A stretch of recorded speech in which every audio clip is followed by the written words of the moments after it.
And the shirt... Oh, well. To the machine! I kind of want to make a second one. I want to make another one. I'm unstoppable! Have you noticed that these days the clothes in stores kind of suck? I noticed that the general quality really has gone downhill. No? Is it just me? I'm sure it's not just me. Oh, sorry. Bonjour! This is Ariel, your favorite French crafter. And I hate shopping for clothes in stores. So a lot of my clothes, even though they are kind of cheap, I've been wearing them for years. I don't always change when I'm crafting or building stuff, so my clothes really suffer from it. This has holes. This one I made. But yeah, I want to work on dressing a little bit better. And I know how to make clothes. I can make clothes. I mean, look at my channel. You know I can. But do I do it? It's always more exciting to make a fancy costume that I'm going to wear once instead of just pants. But I'm wearing pants every day when I'm not editing for days in my pajamas. I'm French, I should dress better. We have a reputation. Anyways, I've been wanting to make my own wardrobe for years. I want to look a little bit better. I want to sometimes look fancy. What can I say? So today we make stuff from scratch. Well, not exactly from scratch. Maybe you have already some clothes that you like, that fit you, but are kind of old. What about we make a duplicate of those? That would be cool. Ce serait bien, non? Let's go! I know, my roots have just appeared. That's because I filmed this before. Whatever. So, this is my favorite shirt, and these are my favorite pants. Actually, I'm not super fan of the color, but I love the shape so much, and it's so comfortable. Let's try them on. The pants are slightly too big, but also it makes them so comfortable. A little bit too long as well. And the shirt... Oh. Well, it's just so comfy. I usually wear it like this in the summer. It can be on top of a tank top. Do I like the tie-dye? Not really. It has started to wear off a while ago, but I kept wearing it and now... Ta-da! This is getting a bit too obvious. There's also a hole here in the collar. One of the buttons has gone through the fabric. Unfortunately, I think it is beyond repair. This fabric is just too worn out and it's ripping off. Which brings me to the first technique to make a perfect pattern out of an existing cloth. It is the easiest method, but it will destroy the garment. Let's do this one.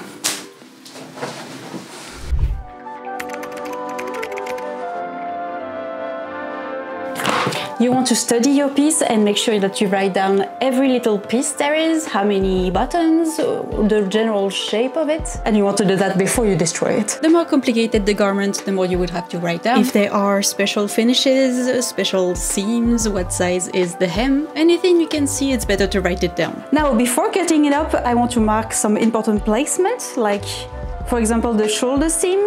I'm going to mark on the sleeve the placement of that seam.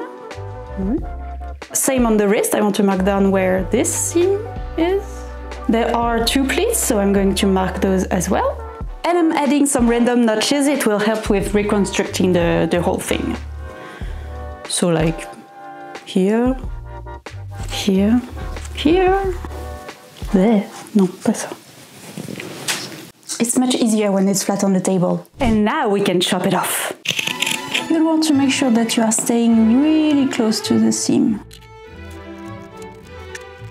I have all the pieces. Obviously, I don't need to cut two of the sleeves and two of the wrists. This will not work. We need to iron them. Et voila, very flat.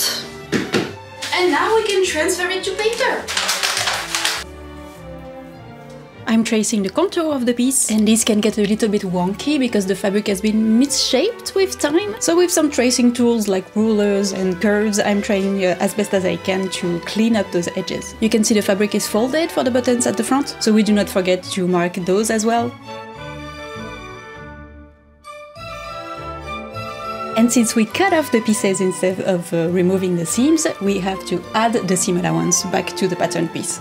For example, I add 1 centimeter all around to help with the seam allowance, but you can add whatever you usually use for sewing.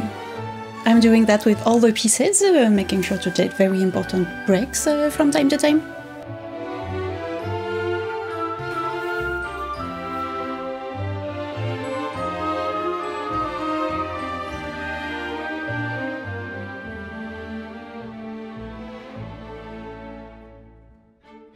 And And just like that, you've made a paper pattern of a garment that fits you, that you like, and you can make as many of them as you want. And also very important, don't forget to add a little name on each piece of paper.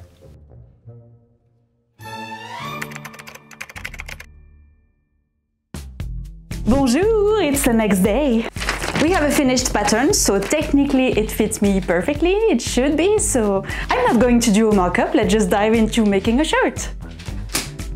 I have this yellow fabric. I had actually made a little skirt with it. No, I had made a dress, but it wasn't good enough, so I turned it into a skirt. Anyways, I have a lot of this left. It is viscose, so it is very comfortable. And even though technically it was part of a costume, I don't remember why I did that. But I don't care. I'm going to turn it into a wearable thing. Let's go.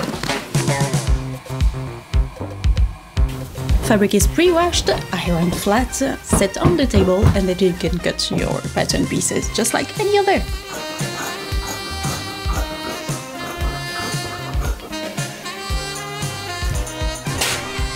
First thing we want to work on is do the buttonholes. Let's do the front edge.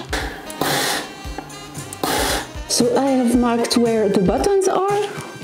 A little test on the sewing machine to make sure that the buttonhole works. Oop. To the machine!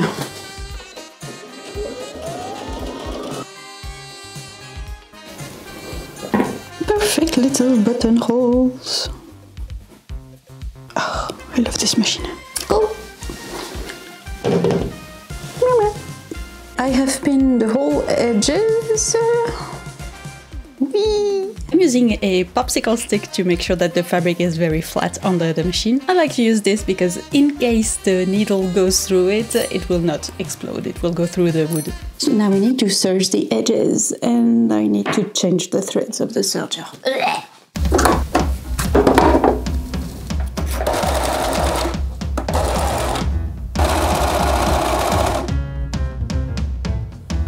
Top.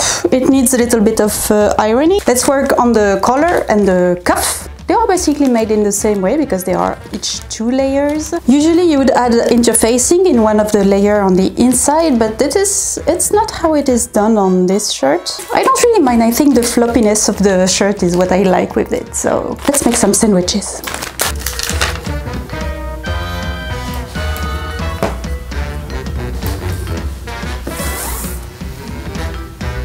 Chopping the corners of the cuffs so we can turn them inside out.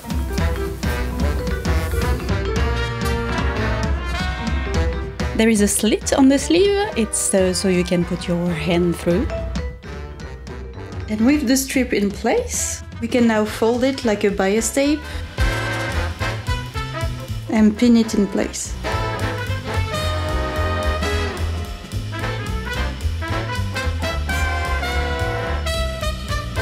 It finishes this edge nicely, and you can iron it flat so it doesn't show on the outside. I prefer to add a little bit of tight stitching on top of that slit to secure it even more, but it's not very necessary. And now we connect the sleeve to the wrist.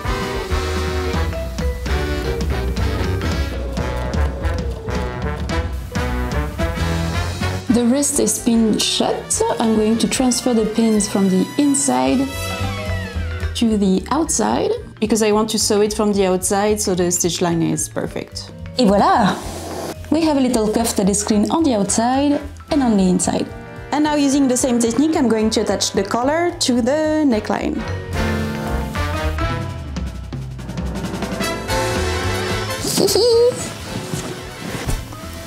Perfect!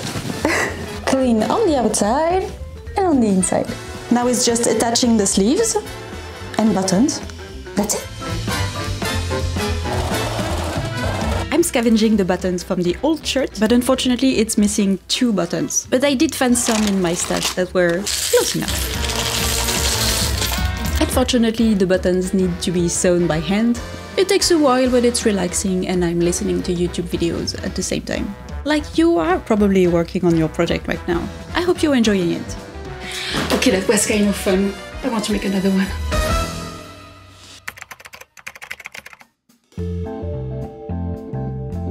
I wanted to try and make it longer like a dress, but I didn't have enough yellow fabric. But I do have enough white. So how about we make another one? We can make slight alterations. It's going to be even easier now. So length, I'm going to add about this, and I'm going to make it wide as well, so it kind of moves like a dress. And maybe we can make the collar much bigger.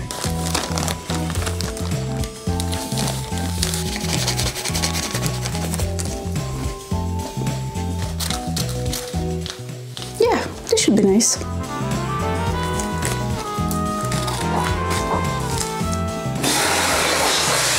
Ironing a bunch of fabric in the summer. How much we love that.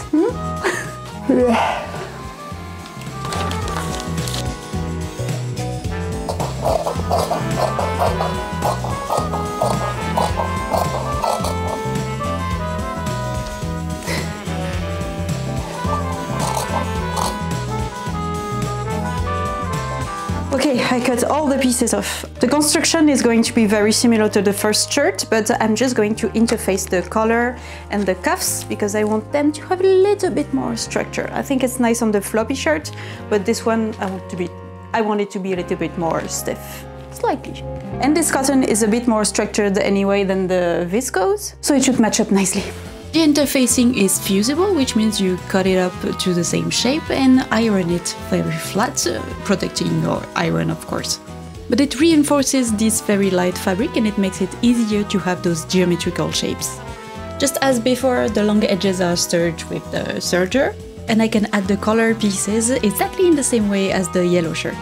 Pin and sew on one side and fold the other side, and you can sew all along this neckline. The little slits on the wrist of the shirt are also done the same way, reinforced with a simple strip of fabric, and the wrist's cuff can be attached exactly in the same way again. Once you get the hang of it, it's really pleasant to do because it makes it so neat on the outside and the inside. I love it. We can attach the sleeves and do the long hem. Because this shirt is like 5 times as wide as the other one, and it has longer slits on the sides, but it's again the exact same steps, just on a longer, wider thing. Little buttons and buttonholes with the magic machine, and that's it, we are done on the white shirt.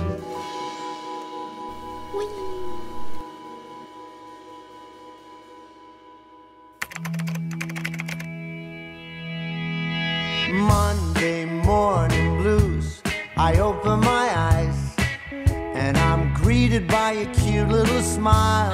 Pourquoi tu ramènes ça? T'es fière de toi?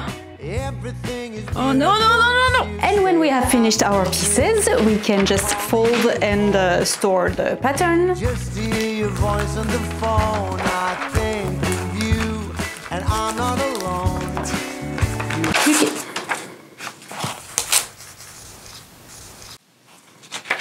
You can also add your notes, any instruction or comments that you have for this pattern for you in the future, because you will forget everything that you've done. Hop!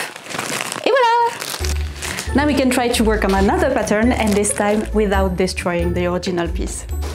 Behold my pink pants! Okay, so let's take some notes.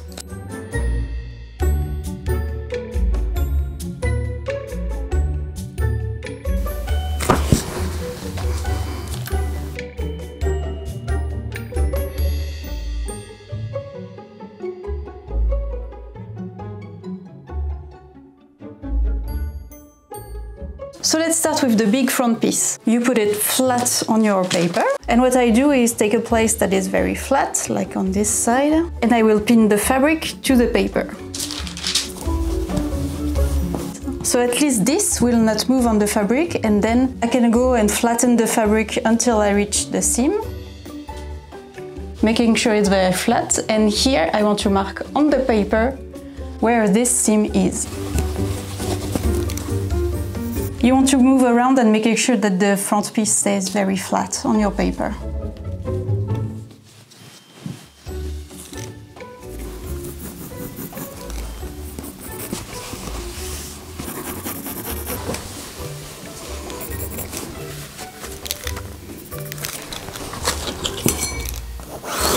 Checking if the pleat is alright.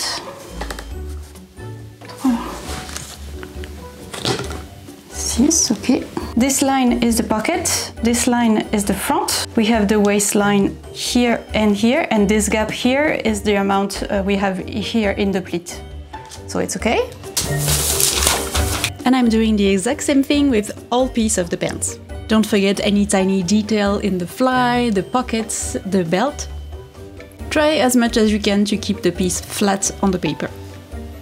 Et voilà, I've cleaned up the edges, marked where the notches are. You want to make sure that the pieces match. We have the front, the back, the pocket, the belt and the fly. Is he dead? Non, ça va.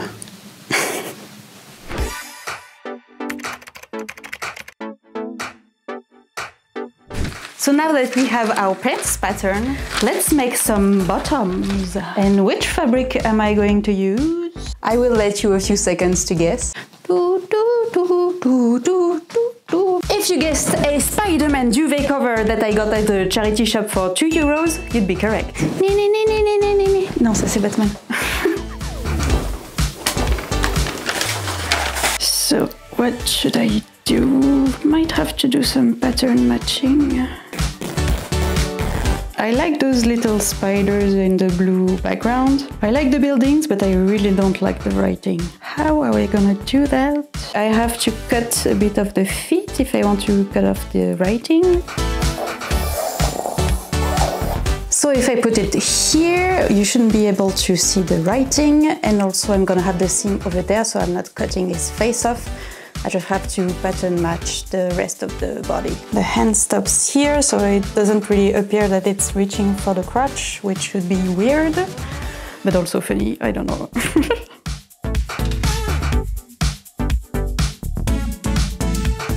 Pattern matching, especially on a big pattern like this, takes a lot more fabric than you could expect. It's really hard to optimize the amount of fabric that you are going to use. It really depends on the shape and size of the pattern and of the piece that you are trying to match. Okay, so these are the two fronts. I had to do some piecing so the whole leg would be blue, but it's fine. I'm going to take care of the pockets before I take care of the fly in the front. I have a funny idea. Since we have Spider-Man on that leg and the rest of the pants is blue, I think it would be fun if you had his head poking out of the pocket.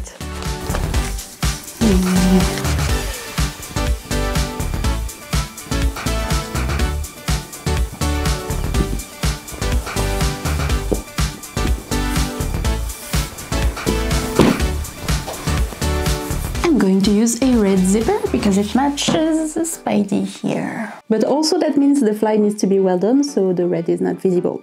Let's try to do that. A few moments later. I've made a mistake! I cannot correct it. There isn't enough fabric to recut the two fronts. Okay, so when you make a fly on the front, you need... this piece will go under the zipper. You need more fabric to go over it so it's not visible. And I forgot to add some here on both sides. Well, there is already some extra seams on those, so I'm just going to add this because I cannot recut this. There is not enough fabric left over. Okay, I've added this and this. We are back, nothing happened. Everything is fine. We assemble the two of them until right here. I'm not going to go through the whole process of this step because this video might be 2 hours long, but I can encourage you to search the process of making trousers fly zipper with a separate fly tab. It is not the simplest construction, but it is a very practical and neat detail to add to pants. That was definitely the hardest part, but now we have a front that is finished with the zipper and the pockets, and now we can assemble the back and the belt, but this is not too complicated. Let's go! My soldier is not the best quality, you can see how it is trying to escape. I am carefully pattern matching the side seam of the pants, so our little Spidey here doesn't get an arm chopped off. We are close, let's make the belt. The belt is an interfaced straight piece of fabric that is just folded in half and attached to the waistline.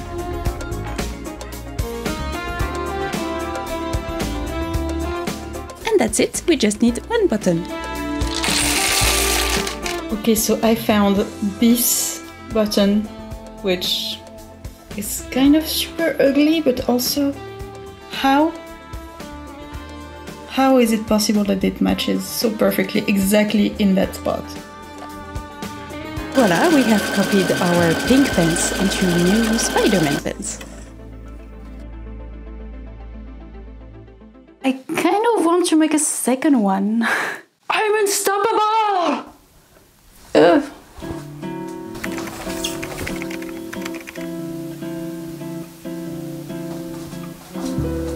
I have this fabric which is kind of transparent and very flowy, and I have always wanted to make some kind of long skirt with it, but maybe very wide long pants will work as well. Look, it has some stripy texture and it's also transparent.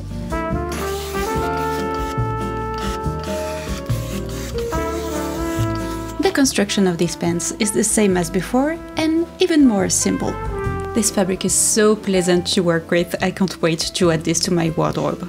I want to try and make more wearable things for my everyday life. I spend basically all my time working on these videos. I want to make stuff that I use a lot more. A little bit of a crossover between my weird costume ideas and something that is actually wearable. These videos are only possible with the help of my Patreons. They are the best over there. If you join the Patreon or if you join the channel here, you get an extra video every month, but also a new sewing pattern. I digitize one of my past project every month for you to download, and when you join you still have access to the 3 previous months of patterns. Currently it is this one, and this one.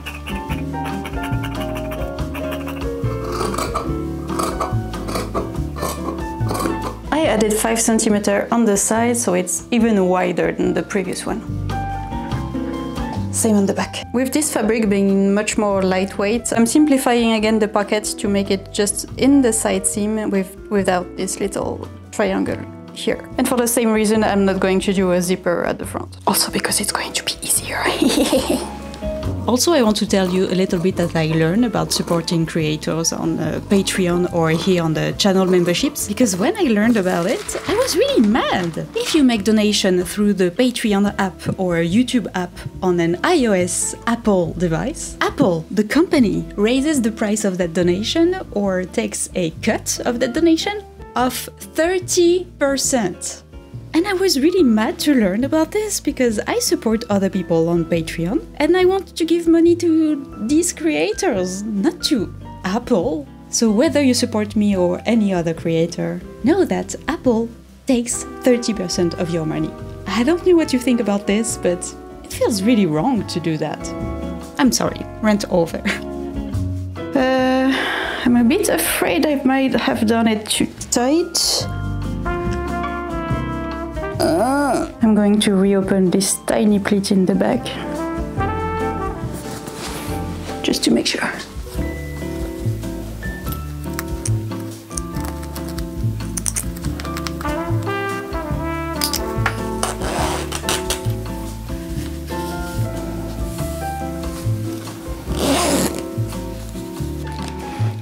Oh, this is so comfortable. It's like I'm wearing nothing. So what are we thinking about the length? This is good. Ooh. Yes! And now, mesdames et messieurs, it is time for the reveal.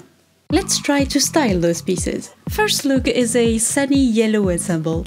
Lightweight and breezy. Very cute and comfortable.